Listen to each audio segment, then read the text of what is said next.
मेरे प्रभु ने राक्षस का अंत करने के लिए, प्रभु का भार, इस धरा का भार हटाने के लिए उस लौद मास के महीने को अलग से बना दिया। और क्रोध में आकर के नरसिंह भगवान ने हिरण्याकश्यप के उदर को फाड़ डाला। प्राण पखेरु उड़ गए, प्रहलाद धरा पर गिर पड़े, रोना शुरू हो गया। भगवान ने आगे बढ़ करके नन्हे से बेटे को अंक में भर लिया और कहा, बेटा आप क्यों रो रहे हो? तुम्हारे पिता को नहीं मारा है, तुम्हारे पिता का मैंने वध नहीं किया है। वध तो इस धरा पर जो वजन था, जो अहम था, जो घमंड था, उसको मैंने हटाया है।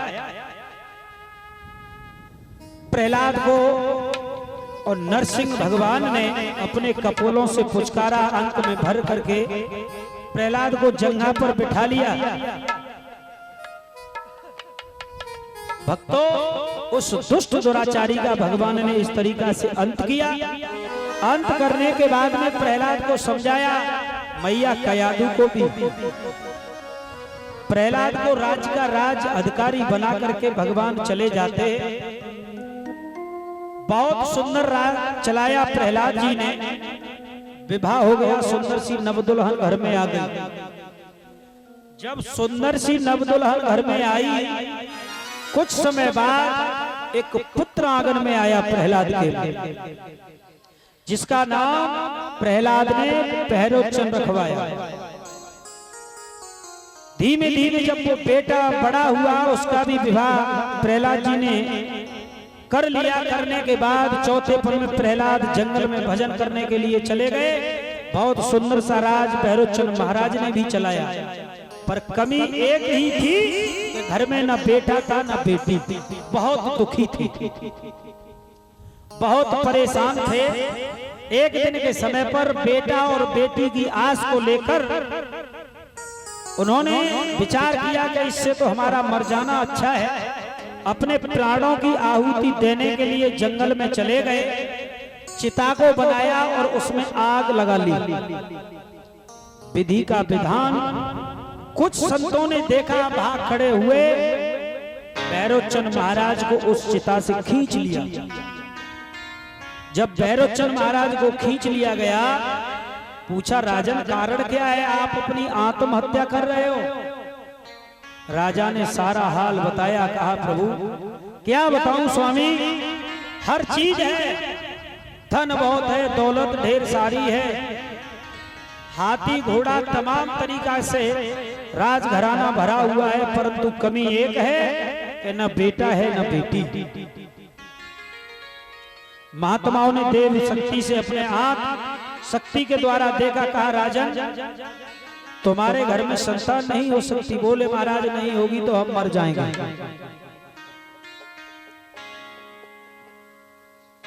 उसकी जब खुले शब्दों में कहा, महाराज अगर संतान नहीं होगी तो हम मर जाएंगे, अपनी स्वयं की आत्महत्या कर लेंगे।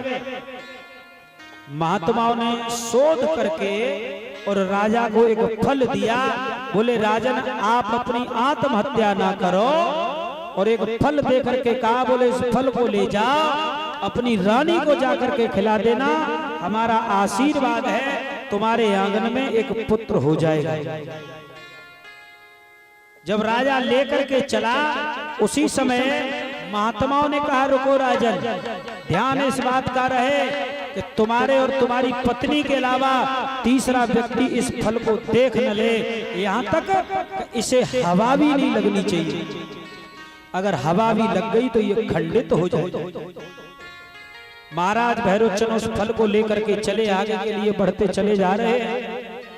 विधि का विधान, जैसे हमारे तुम्हारे यहाँ आज आंधी आई थी ना, बारिश और आंधी, ऐसे ही काली काली घटाएं बहुत तेजी से बादलों की हड़हड़ाहट शुरू हो गई। काले काले बादल चारों तरफ से उठ रहे हैं, तेजी से हवाएं चलना शुरू हो गई। अब महाराज, आवाज थोड़ी कम रखा करो, हल्की सी।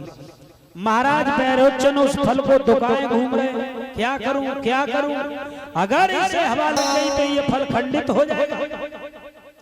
राजा के हृदय में विचार आया, वो फल स्वयं ही खा लिया। उसी दिन, उसी घड़ी और उसी समय से महाराज भैरवचंद के उदर में एक बालक आ गया। देखिए, पुत्र की प्राप्ति के लिए एक राजा मर रहा था, जब बालक उदर में आ गया तो संसार की लोक लाज के कारण घर से निकलना भी महाराज भैरवचंद ने बंद कर दिया। धीमे धीमे समय गुजरा, प्रसव की बारी आई, राजा को पीड़ा हुई, बहुत घबराने लगा। नगर को छोड़ करके उसी जंगल में फिर से पहुंचा और चिता को बनाया, चिता में बैठ गया, आगी लगा ली। उन्हीं महात्माओं ने आकर के राजा को अध जला खींच लिया, उदर को फाड़ा, बच्चे को निकाला, राजा को फिर से अग्नि में रख करके भस्म कर। उस बेटे का नाम संतों ने बलि रखा। क्यों? कि जन्म होते ही पिता की बलि ले ले। ये प्रहलाद के नाती हुए, इन्होंने भी बहुत सुंदर राज्य चलाया है, बहुत सुंदर। परीक्षित महाराज नगर के राजा हुए, अधिपति हुए, बहुत सुंदर राज्य चलाया। इन्होंने अपने आंगन में यज्ञ रचना शुरू कर दिया। जब 100 यज्ञ पूर्ण हो गए, इंद्र के इंद्रासन को छीन लिया, स्वयं काबिज हो गए। जब दैत्यों का राज्य आया, देवता घबराना शुरू हो गए, इंद्र भाग खड़े हुए, विष्णु भगवान के पास क्षीर सागर में पहुंच गए, चरणों को पकड़ लिया, महाराज बचा लो। बोले क्या हो गया, क्या हो गया इंद्र, क्या हो गया? तब तक देवर्षि नारद का भी आना हुआ। बोले भगवान बचा लो। बोले क्यों? बोले इंद्रासन पर कब्जा दैत्यों का हो गया महाराज, अब देवताओं का क्या होगा? विष्णु भगवान ने कहा, इंद्र तुम कितने बड़े बेवकूफ हो, अगर धर्म के नाम पर कोई आगे के लिए बढ़ रहा है तो उसे रोक क्यों रहे हो? बोले महाराज वो दैत्यों का राजा है, राक्षसों का राजा है, न जाने कितने अत्याचार करेगा। बहुत देर हो गई, हट पड़ गया इंद्र। उसके बाद में विष्णु भगवान ने आश्वासन दिया और विष्णु भगवान ने एक बात कही कि सुनो, अगर हमारी चाल चलने में संभव हो गई तो वो चाल बदल नहीं सकती। भगवान विष्णु ने इंद्र को वापस भेजा है और भेज करके उसी क्षण में, उसी घड़ी में मेरे प्रभु 52 अंगुल के बने हैं, 52 अंगुल के बने और 52 अंगुल के बन करके परीक्षित महाराज राजा बलि के दरवाजे के लिए चले। देखिएगा, जब जब राक्षसों ने अत्याचार किया तब तब प्रभु का किसी न किसी रूप में आकर के अवतार हुआ।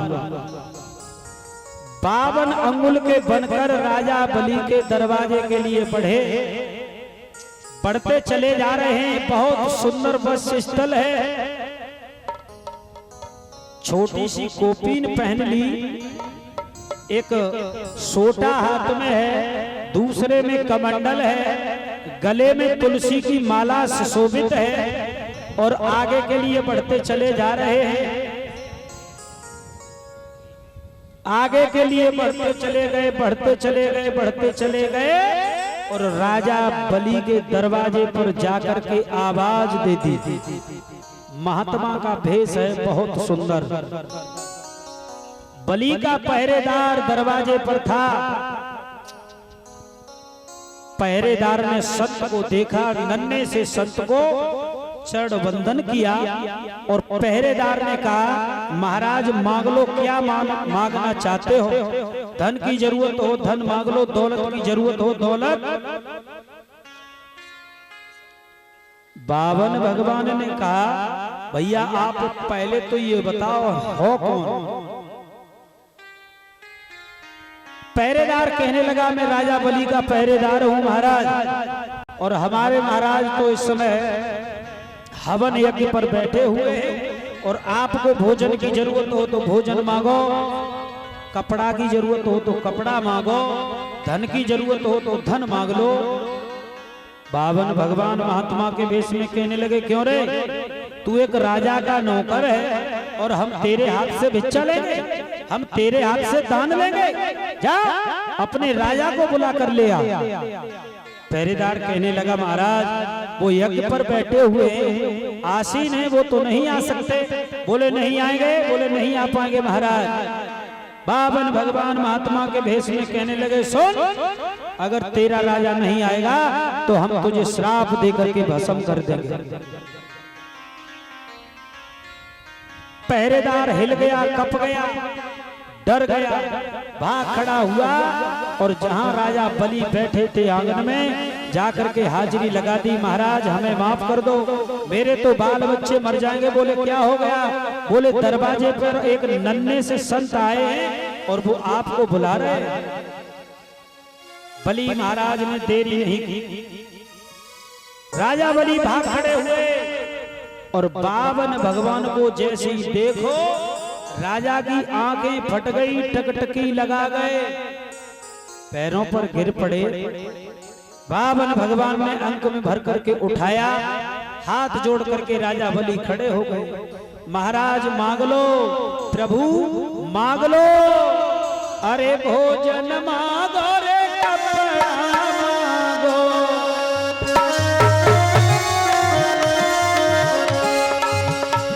भोजन मांगो रे कपड़ा मांगो, जो मांगो सो सब हाजिर है भो।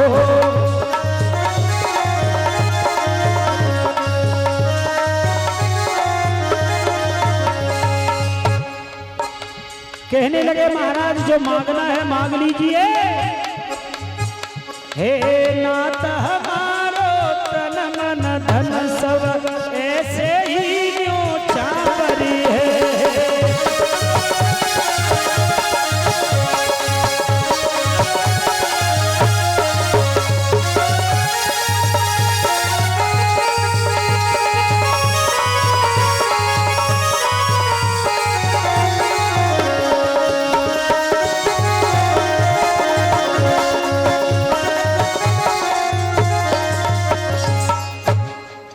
भक्तों प्रहलाद के नाती बलि के दरवाजे पर बावन भगवान से राजा बलि ने कहा, महाराज मांग लो, क्या मांगना चाहते हो। बावन भगवान महात्मा के भेष में कहने लगे, राजन हम क्या मांगेंगे। बोले प्रभु आप मांग लो। बोले राजा ना तो धन की जरूरत है ना दौलत की, साधु का हृदय बहुत स्वच्छ होना चाहिए। हम तो केवल भावना के भूखे हैं। मैंने सुना है तेरा इस धरा पर सबसे बड़ा नाम है, तू सबसे बड़ा दानी है। राजा बलि ने कहा, महाराज आप मांग लो, क्या मांगना है। महात्मा के भेष में बागवन भगवान ने कहा कि साधु भूखे भाव के धन के भूखे नाय, और जो धन के भूखे फिरे वो साधु है ना। राजन हमें ज्यादा धन और दौलत की जरूरत नहीं, बहुत छोटा सा दान। बोले महाराज क्या। बोले पहले आप तिरवाचा भर दो। बलि महाराज ने कहा, छोटे से दान की बात कर रहे हो, तिरवाचा की कह रहे हो, बताओ ना। बोले राजन पहले आप तिरवाचा भर दो। राजा बलि ने कहा, भगवान आपको दे दूंगा, दे दूंगा, दे दूंगा। जब 3 तिरवाचा भरे उसके बाद में बावन भगवान ने राजा बलि से कहा कि बेटा अगर आप हमको देना चाहते हो, आप हमको देना चाहते हो तो ज्यादा नहीं 3 कदम पृथ्वी का दान हमें दे दो। राजा बलि ने कहा, महाराज सुबह से इतना ड्रामा कर रहे हो, इतना छोटा सा दान हमसे मांग रहे हो। अरे ये बात पहले ही कह देते, हमारा मंत्री दे देता। बोले मंत्री नहीं, मंत्री नहीं, मैं स्वयं लूंगा। राजा से कहा कि 3 कदम पृथ्वी का दान। राजा बलि तैयार हो गया। जब तैयार हुआ बोले महाराज ले लो। बोले ऐसे उसे भी नहीं लूंगा। बोले क्यों? बोले पहले जल लेकर के आओ, संकल्प होगा दरबार में, उसके बाद में हम आपकी भूमि को लेंगे। राजा बलि अपने राजमहल में पहुंचे।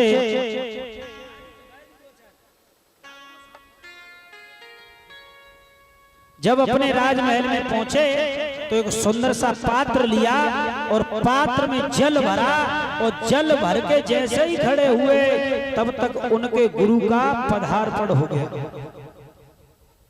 गुरु शुक्राचार्य ने राजा बलि से पूछा, बेटा कहाँ जा रहे हो?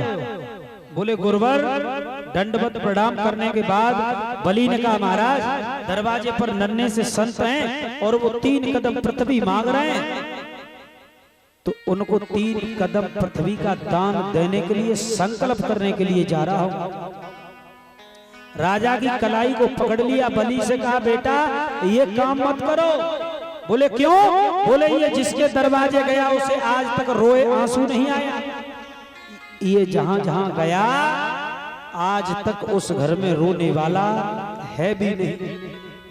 शुक्राचार्य से बलि ने कहा, महाराज हम आपके शिष्य हैं और आपका शिष्य संत को दान कर रहा है, आप टोक लगा रहे हैं। अरे मैं आपका चेला हूं, दान करूंगा तुम्हारा नाम ऊंचा होगा। बोले बेटा ऐसे नाम ऊंचे की हमें आवश्यकता नहीं है, मान जा।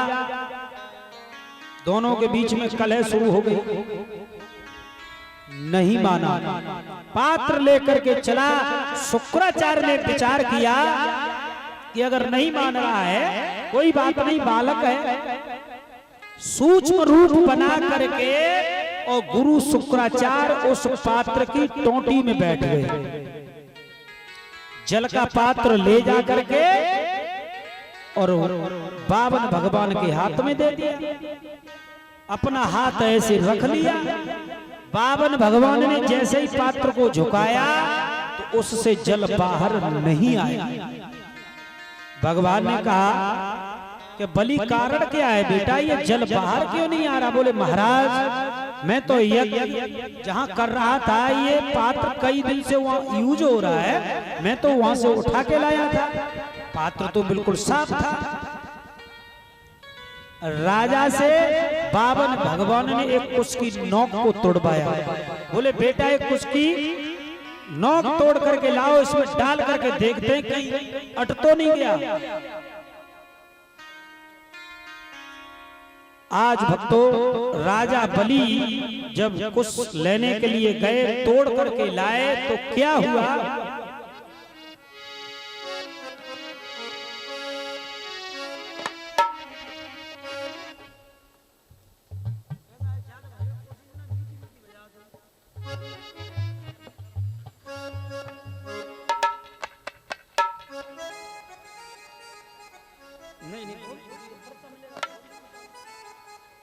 इसी बीच ये जयवीर सिंह यादव नगला दीप 101 रुपए का पुरस्कार, 51 रुपए बलराम सिंह यादव नगला दीप और 101 रुपए अभयपाल सिंह नगला दीप, इन 3 भाइयों की तरफ से हमें पुरस्कार प्राप्त हुआ है। कामना करता हूं ऐसे भक्तों को सदैव भगवान अच्छे रास्ते की तरफ ले जाता रहे। आज भक्तों राजा बलि जब कुश की नोक तोड़ करके लाए और कुश की नोक लेकर के राजमहल में आए, बावन भगवान के हाथ में दी। प्रभु ने देरी नहीं की, उस सागड़ की टोंटी में जैसे ही कुश की नोक को डाला तो गुरु शुक्राचार्य की बाईं आंख फूट गई और उस सागड़ से निकल करके गुरु शुक्राचार्य बाहर आ गए। कहने लगे राजन तुझे जो दिखाई दे वो करना, तेरे इस दान के पीछे मेरा एक नेत्र बंद हो गया। अगर कोई दान कर रहा है परीक्षित महाराज और उसमें हम और आप अड़चन लगाते हैं तो भगवान बहुत जल्दी फल देता है। संकल्प हुआ। संकल्प होने के बाद में राजा ने कहा महाराज मैं अपने मंत्री को बुलाए देता हूं, वो लंबा चौड़ा है, नाप देगा। बावन भगवान ने कहा मुझे ज्यादा की आवश्यकता नहीं है, बहुत थोड़े की, मैं स्वयं नापूंगा, मैं स्वयं नापूंगा। भक्तों, यज्ञ प्राप्त करने के बाद, यज्ञ प्राप्त करने के बाद में राजा बलि तीनों लोकों का राजा हो चुका था, क्योंकि यज्ञ पूर्ण हो चुके थे उसके। बाबा ने, भगवान ने कहा बेटा हम खुद नाप लेंगे, हमें थोड़ी जगह की आवश्यकता है।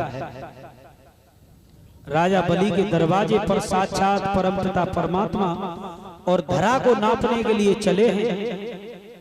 तो क्या हुआ